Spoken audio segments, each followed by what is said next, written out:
Live express अब YouTube पर भी उपलब्ध है। YouTube पर लाइव एक्सप्रेस देखने के लिए हमारे YouTube चैनल को सब्सक्राइब करें और टाइप करें liveexpress.tv और पाएं ताज़ा तरीन खबरें।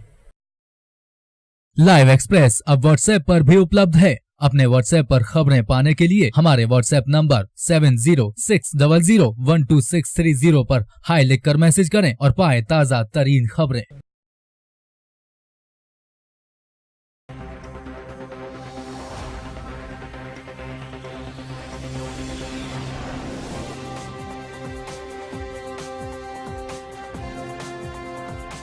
गुहला उपमंडल के गांव दावा में अजीब सा मामला सामने आया है। गांव के लोग एक बुजुर्ग का संस्कार करने के लिए कल से गुहला प्रशासन के चक्कर काट रहे हैं, लेकिन बुजुर्ग को संस्कार के लिए शमशान घाट भी नहीं मिला। आखिरकार गांव के लोगों ने एसडीएम कार्यालय के समक्ष गुहला प्रशासन व सरकार के खिलाफ नारेबाजी की। गाँव के लोगों ने एसडीएम के असिस्टेंट कमलपुरी को शिकायत भी दी। कमलपुरी ने तुरंत मौके पर बीडीपीओ व कुछ कर्मचारियों को भेजकर बुजुर्ग का संस्कार करवाया।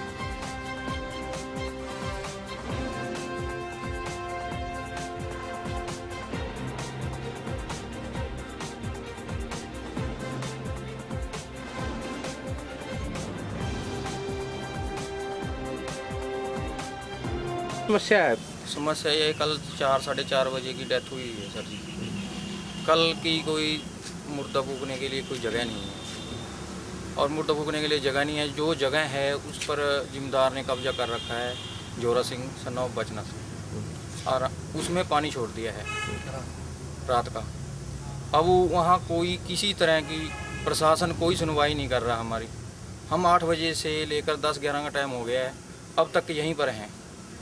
हमारी ये प्रशासन से डिमांड है कि जो हमारी पंचायती जगह बनती है शमशान घाट के लिए उसकी निशानदेही करा दें और हमें जलाने के लिए जगह दिलवा दें और हमारा शमशान घाट बनवा दें। जो व्यक्ति मर गया है, मृत्यु हो गई उसकी, कैसा संस्कार कर दिया गया? नहीं, ये अभी तक नहीं किया। ये क्यों नहीं किया गया?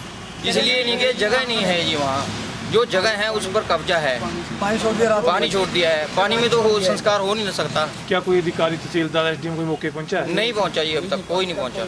आप लोग यहाँ सुबह 8:30 बजे के आसपास के खड़े हो, अब तक आपको यहाँ कौन कौन सा अधिकारी मिला? हमें कोई नहीं मिला जी अब तक। अधिकारी अपनी अपनी ड्यूटी पे है। मैडम गई हुई है चंडीगढ़, उसके लिए चंडीगढ़ गई हुई है, और आरटीआई में एक वो है, क्या कहते हैं, पेशी है। इस प्रकार सारे के सारे अपने अपने कामों में लगे हुए हैं। मैं यहाँ हूँ, ये अभी मेरे को मिले हैं, कल का यहाँ तक कोई इन्फॉर्मेशन नहीं है। अभी मिले हैं, इससे मिलने के 5 मिनट के अंदर अंदर इनका सोल्यूशन कर दिया गया। मौसम बहुत ज़्यादा ख़राब है जी, अगर ऐसे में 1-2 घंटे में सोल्यूशन ना हो तो आप आगे क्या कदम उठाएंगे? देखिए, मैंने उसको वीडियो को ये कहा है कि अभी मौके पे पहुंचे, क्योंकि मौके पर पहुंचने के बाद ही स्थिति देखी जा सकती है। उससे पहले मैं कुछ कहने में असमर्थ।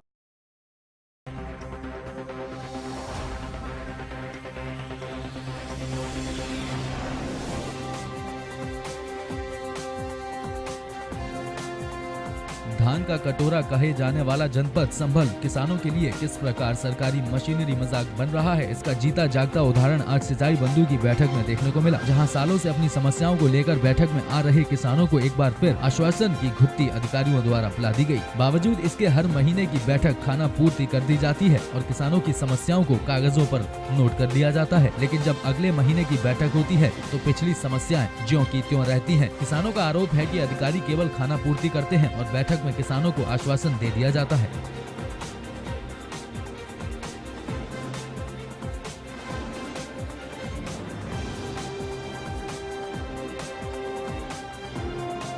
क्या रहा मीटिंग में, क्या आश्वासन मिला? हमने बार बार आपसे कहा है कि हमेशा आश्वासनों की घुट्टी ही पिलाई जाती है, होता कुछ नहीं है। किसान मंत्री सिंचाई बंधु बैठक का मतलब क्या है जब किसानों को सुविधा नहीं मिलती है? लेकिन हम लोग इस वशीभूत करके दौड़े चले आते हैं कि हो सकता है कुछ न कुछ कार्य हो जाए। धान का कटोरा चंदौली है और आप लोगों के सालों के मसले की तरह से नहीं लगता कोरम पूर्ति है, खाना पूर्ति है? बिल्कुल खाना पूर्ति हो रही है। क्या समस्याएं हैं? मूलभूत समस्याएं हैं, नहरों की हैं, ड्रेनों की हैं, और ये बंधों बंधियों की हैं, एक डैमों की हैं। सिंचाई के संसाधन तो यही हैं और इस सिंचाई की ये संसाधन क्षतिग्रस्त हैं। आज की बैठक में अधिकारियों ने क्या आश्वासन दिया? आज की बैठक में भी वही बात आई कि चलिए अब अगले बार आप लोग आओगे तो कुछ न समस्याओं का निदान ढूंढ लिया जाएगा।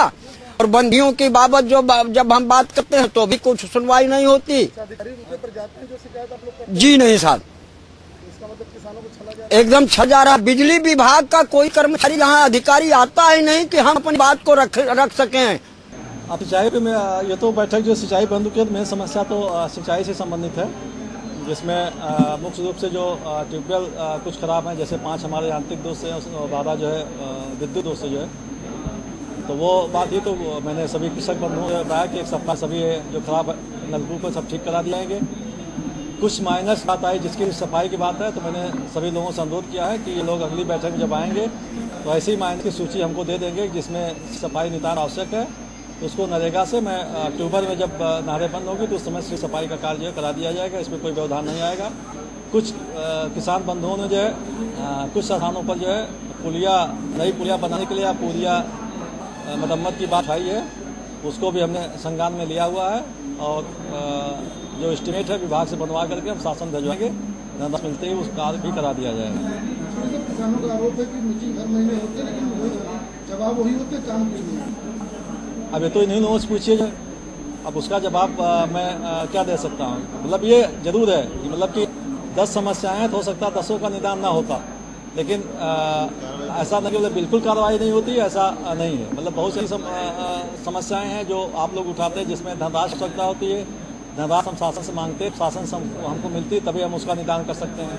बट जो लोकल स्तर पर है, जो ट्यूबवेल खराब उसको ठीक कराना या ट्रांसफार्मर चेंज कराना, ये सब चीज़ें हैं। अभी कुछ किसान भाइयों ने जो है वो बिजली समस्या जो धानापुर में उठाई है उसको मैं संज्ञान में ले रहा हूँ। और अगली बैठक से जो है जो एक्शन मुगलसराय हैं दूध के, वो बैठक में भाग लेंगे। और मैं कोशिश करता हूँ कि जो समस्याएं विद्युत विभाग उठाई गई है अगले बैठक के पहले उसका समाधान जो हम बता देंगे।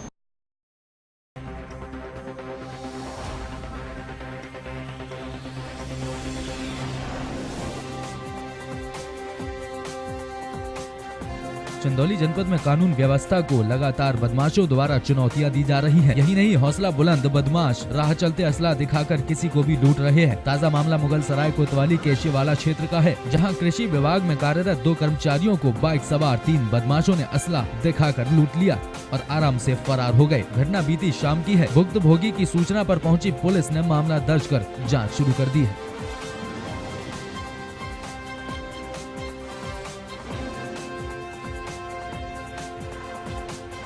कृषि विभाग में नौकरी करते थे, हम और मेरा साथी दोनों लोग वहाँ से मीटिंग ज्वाइन करके आ रहे थे। मेरा नाम प्रदीप कुमार सिंह है, उनका नाम ब्रिजेश था। और रास्ते में 3 बाइक सवार बदमाश हम लोग को घेर कर और असला सटाकर मोबाइल, चैन, अंगूठी और लैपटॉप, पैसा सब छोड़ ले गए। फिर हमने 100 नंबर पर कॉल किया। उसके बाद वहाँ पे पुलिस पहुँची और पुलिस पहुँचकर पूरा कार्रवाई कर रही है। पुलिस अभी तक कुछ कार्रवाई नहीं कर पाई है। अभी रिपोर्ट लिखवा कर और अपना काम कर रही है। हाँ, मामला दर्ज हो गया। देखिए ऐसा है कि जनपद में लूट की घटनाएं जो भी हुई है वो वर्कआउट भी हम लोग लगातार करा रहे हैं, ऐसी बात नहीं है। अभी फिलहाल जो घटना घटी है ये घटना दोनों कृषि विभाग में है। एक टेक्निकल के पद पे है और दूसरे जो है वहाँ पर संविदा पे है। ये दोनों किसी कार्यक्रम से होकर वापस आ रहे थे और ये सिवाला के पास यादव चौराहा है, वहाँ पर 3 लोगों ने इनको ओवरटेक किया। ओवरटेक करने के बाद असलहा लहराते हुए इनसे छिनैती की है, जिसमें आपको चेन और इनके पर्स और ATM कार्ड लूटे गए हैं। टीम हमारी एक्टिवेट हो गई है, सारे लोग इसमें लग गए हैं। इसको तुरंत वर्कआउट कराने के लिए हम लोग हर संभव प्रयत्नशील हैं।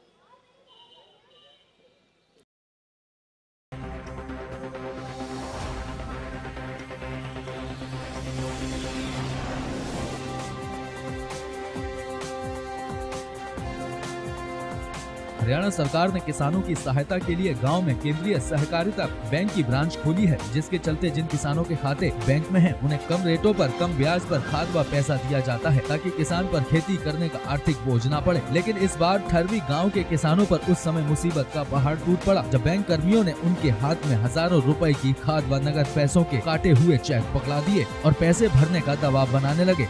बैंक कर्मियों का घपला उस समय साफ जाहिर होता है। बैंक कर्मियों द्वारा उन किसानों के नाम चेक काटे गए जो कई वर्षों से खेती का कार्य छोड़ चुके हैं या फिर केवल 1-2 एकड़ जमीन के मालिक हैं।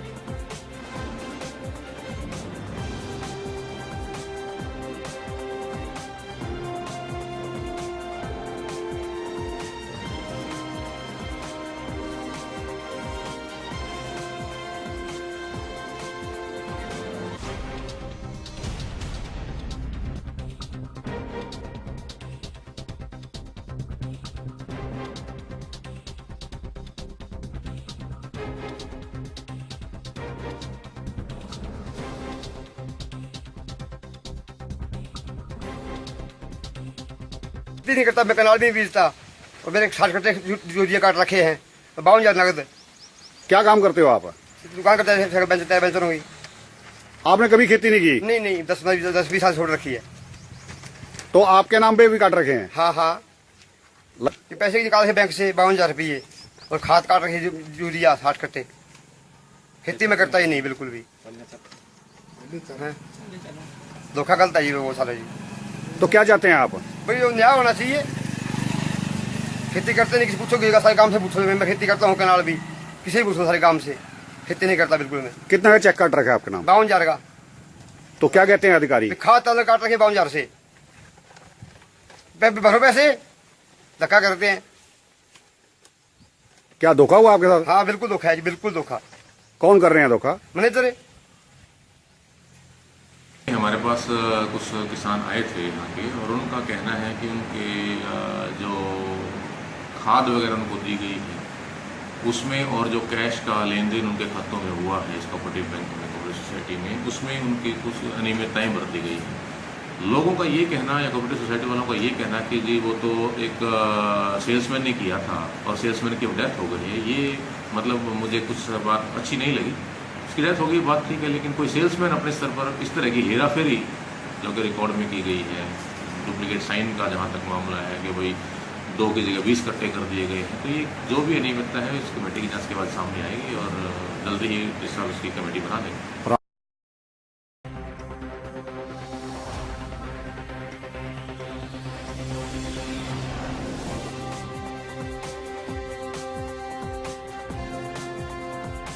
मऊ जनपद में उत्तर प्रदेश ग्राम विकास महापरिषद के आह्वान पर मऊ जनपद शाखा के सभी विकास खंडों पर गेट मीटिंग का आयोजन किया गया। उक्त गेट मीटिंग में ब्लॉक बचाओ ग्राम बचाओ के नारे लगाए गए। साथ ही कर्मचारियों ने बताया कि पंचायत विभाग की लापरवाही से आज तक कार्य योजना राजवित्त 14वां वित्त की फीडिंग नहीं हो पाई है, जिससे आम जनमानस व जनता में आक्रोश है। साथ ही सफाई कर्मी द्वारा सफाई नहीं की जा रही है, जिस पर गंदगी की वजह से तमाम बीमारियां फैल रही हैं।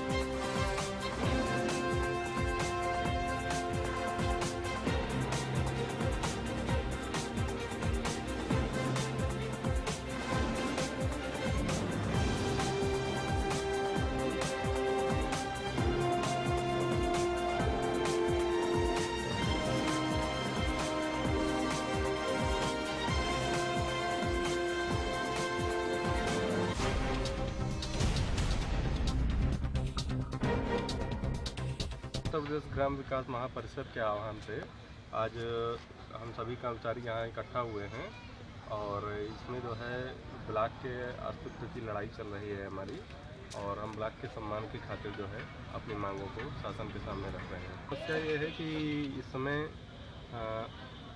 एक शासन के एक विभाग द्वारा ब्लॉक से अलग होने का प्रयास किया जा रहा है, जो कि शासन की मंशा के विपरीत है। हमारा मुख्य संघर्ष इसी चीज़ को लेकर है। इसी सर के स्तर पर एक बैठक हुई है, उसमें कार्यवृत्ति जारी हुई है। तो हमारी मुख्य मांग है कि उस कार्यवृत्ति के अनुपालन में अब शासनादेश जारी किए जाएँ, जो कि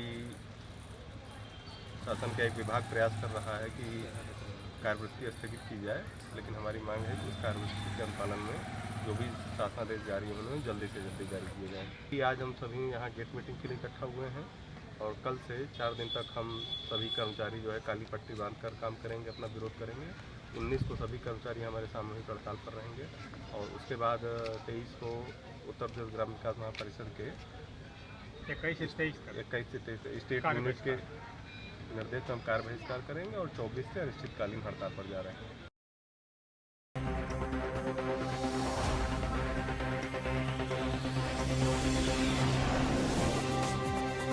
गोरखपुर पहुंचे बीजेपी प्रदेशाध्यक्ष केशव प्रसाद मौर्य ने भूमि पूजन के अगले दिन प्रेस वार्ता के दौरान सपा सरकार और बसपा सरकार दोनों पर निशाना साधा और कहा कि सपाइयों का नारा है खाली प्लॉट हमारा है और सपा का झंडा लगाकर माफिया गाड़ियों में चलते हैं।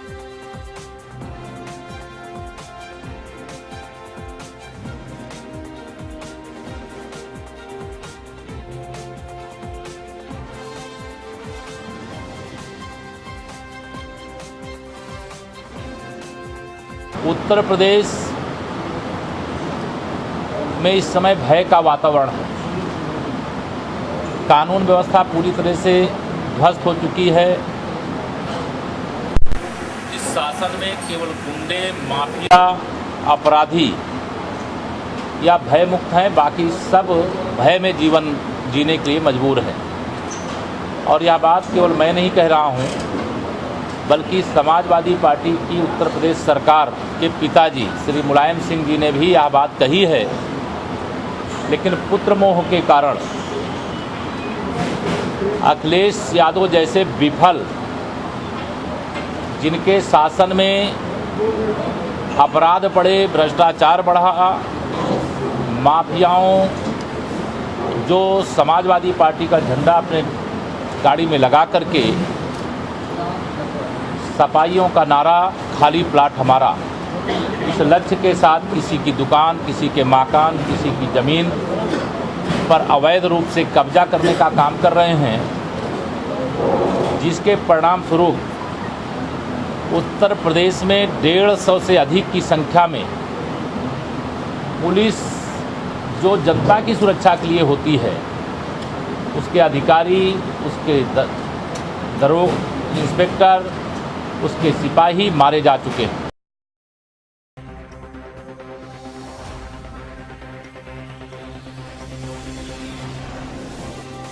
अपने भाषणों में चर्चा में आए डॉक्टर जाकिर नाइक के खिलाफ मऊ जिले में शिया समुदाय के लोगों ने रैली निकालकर जमकर प्रदर्शन किया, साथ ही गिरफ्तारी की मांग भी की। वहीं दूसरी तरफ सुन्नी समुदाय के लोगों ने मीटिंग कर जाकिर नाइक के खिलाफ चल रहे विवादों की जांच की बात कही।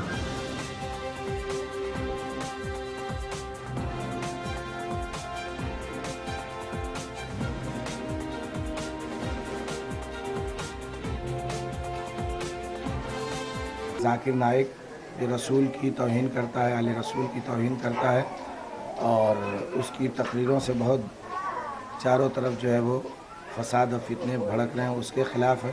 उसके ख़िलाफ़ अदालती चाराजोई की जाए और जेल में बंद किया जाए। अलकायदा और दाइश वगैरह ये जो तंजीमें हैं, इनके ख़िलाफ़ ये प्रदर्शन किया गया है कि इनकी वजह से पूरी दुनिया में नाअमनी फैली हुई है।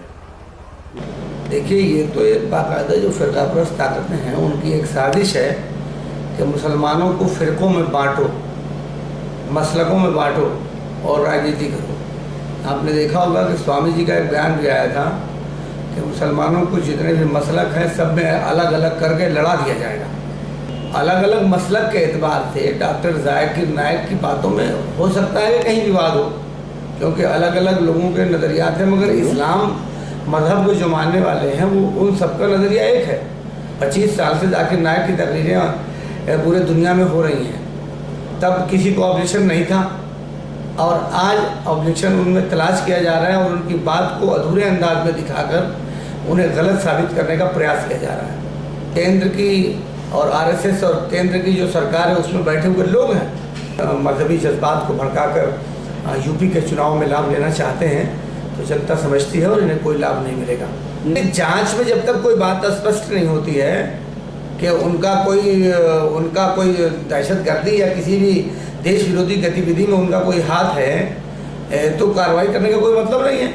और अगर कोई किसी भी प्रकार की वो कार्रवाई करते हैं तो देश का मुसलमान ज़बरदस्त एहतजाज करेगा।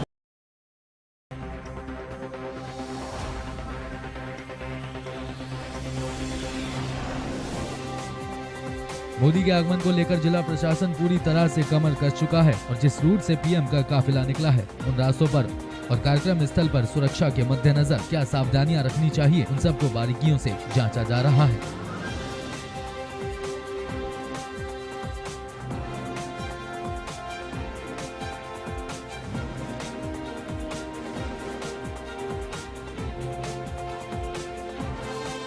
होटल हैं जो लो कैटेगरी के होटल होते हैं या धर्मशाला होते हैं, सराय होते हैं जहाँ पर पैसेंजर आके रुकते हैं, ये कोई दवा बेचने के बहाने, कोई झाड़ फूंक करने के बहाने दूर से आते हैं और फिर विभिन्न गांवों में जाकर के उनको दवा झाड़ फूंक करके उनके साथ फिर ठगी का काम करते हैं या दिन में रैकी करते हैं और रात में चोरी लूट की घटनाएं करते हैं। इसको दृष्टिगत रखते हुए पूरे जनपद में आज होटल और धर्मशाला की चेकिंग कराई जा रही है जहां लोग ठहरते हैं। ऐसे कोई संदिग्ध व्यक्ति रुके हैं तो उनके विषय में पूरी तरीके से पूछताछ पुलिस करेगी। क्यों आए हैं, किस लिए आए हैं, किस पर्पज से आए हैं, दूर से यहाँ आने क्यों पड़ा, क्या काम है, इस सब विषय में जब पुलिस मुतमईन हो जाएगी तो उस पर उनको छोड़ा जाएगा, अन्यथा जो है उनके विरुद्ध कार्रवाई की जाएगी। हाँ, निश्चित रूप से होटल मालिकों को चेतावनी दी जा रही है कि एक तो जो अभी तक हमने चेक किया उनमें कोई कंप्यूटर सिस्टम नहीं है, सारे इनको एक कंप्यूटर सिस्टम होना चाहिए, ऑनलाइन होना चाहिए। अगर कोई रुका है उसको फीडिंग ऑनलाइन कर दे ताकि दूसरे जगह से भी वो जानकारी की जा सके कि यहाँ पर कौन कौन लोग रुका हुआ। इस संबंध में सारे होटल मालिकों को सचेत भी किया जा रहा है।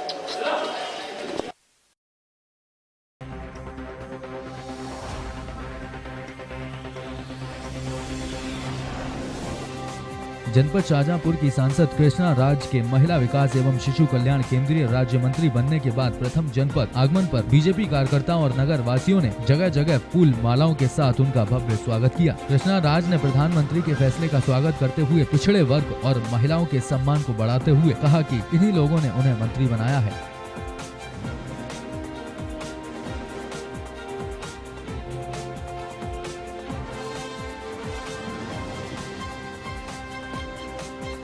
कि हमारी सरकार बने हुए जो 24 महीने थे और देखिए कैसा कुशल नेतृत्व माननीय प्रधानमंत्री जी का है। उन्होंने सारी उन वेदनाओं को, पीड़ाओं को समझा और 24 महीने में 24 योजनाएं लॉन्च की है।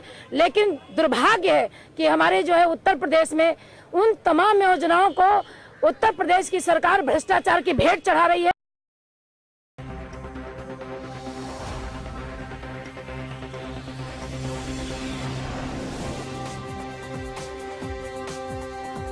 जिले में रिश्तों के भंवर जाल में फंसकर एक विवाहिता का जीवन बर्बादी की कगार पर पहुंच गया और अब विवाहिता इंसाफ के लिए पुलिस की चौखट पर पहुंची है। मामला मधुबन थाना क्षेत्र के ककराडीह गांव का है, जहां पर पीड़िता अनीता की शादी 2 वर्ष पूर्व गांव के सूबेदार साहनी से हुई थी। 2 साल बाद साहनी ने एक सामान की तरह अपनी पत्नी को अपने छोटे भाई को सौंप दिया। इस दौरान छोटा भाई उसे अपने साथ रखने लगा। जब उसका भी मन भर गया तो छोटे भाई ने भी अनीता को दर दर की ठोकरें खाने के लिए छोड़ दिया, जिसके बाद अनीता पुलिस की चौखट पर पहुंची।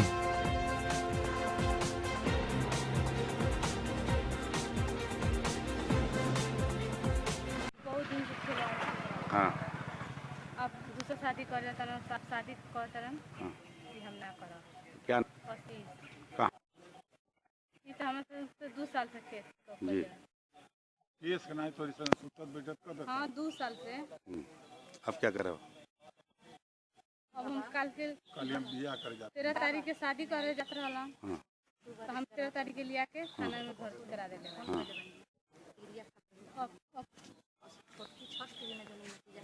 वो मेरी बहन है जी, मैं उसकी बहन हूँ, बड़ी बहन, वो छोटी है जी। वो शादी का मामला है, उसका शादी हुआ था जी बड़े भाई से जी। वो पसंद नहीं किया जी। तो घर वाले बोले कि हम लोग घर का इज्जत घर ही में रखेंगे जी। तो ये बोल के और छोटा भाई से शादी करने के लिए बोले जी। शादी होने से पहले राजी कर दिए दोनों को जी। राजी करने के बाद दोनों पति पत्नी जैसे हो गए। हाँ, आज वो प्रेग्नेंट हो गई पेट से। पेट से होने के बाद वो दूसरी शादी रख रहे हैं दूसरी जगह। ऊपर से मेरी बहन को बहला फुसला के 40,000 रुपये कर्जा लिए, 13 थन गहना लिए, 1 गाड़ी लिए, आज आके जेल में बैठे हैं और शादी करने से इनकार करते हैं। उनके लिए हम ये कर रहे हैं, पूरा इज्जत का भजिया बना दिए।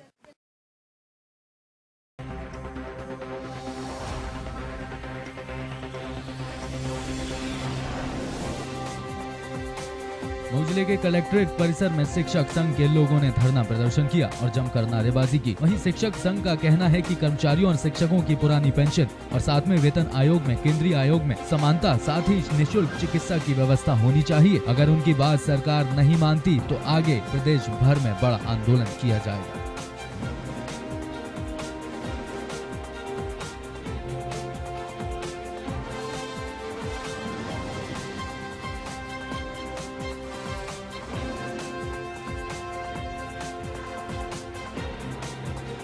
ये धरना है कर्मचारियों और शिक्षकों की पुरानी पेंशन और उनको जो है कि 7वें वेतन आयोग में केंद्रीय वेतन भत्तों की समानता और निःशुल्क चिकित्सा सुविधा की मांग के लिए। मांगें पूरी होंगी हमारी, अगर मांगें पूरी नहीं होंगी तो अगला कार्यक्रम है कि 9 अगस्त को हम लोग आगामी 9 अगस्त को पूरे प्रदेश के कर्मचारी और शिक्षक लखनऊ में विशाल धरना प्रदर्शन करते हैं। तो वादा किया था कि हम कर्मचारियों को पेंशन देंगे और केंद्रीय भत्तों की समानता देंगे, लेकिन अभी तक वादा पूरा नहीं। हमारा ध्यान आकर्षण करना है और हम तो ये मान रहे हैं कि आज तक नहीं दिया तो धोखा ही है सरकार का।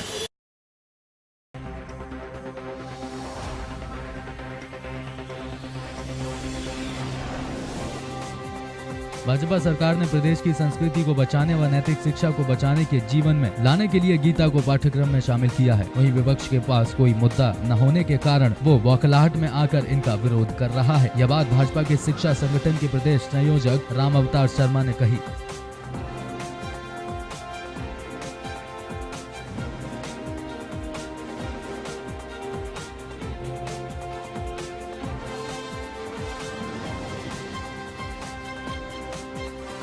देखो, इसमें हरियाणा की सरकार ने, माननीय शिक्षा मंत्री जी ने जो मीटिंग बुलाई थी प्राइवेट स्कूल एसोसिएशन की, उसमें हरियाणा की जितनी भी एसोसिएशन है वो सारी वहाँ थी और सबकी सहमति से ये फैसला हुआ था कि बच्चों को रिफंड देंगे, बच्चों को पैसा मिलेगा और उसको फिक्स भी कर दिया कि 500-700 रुपये हम शहरों में देंगे।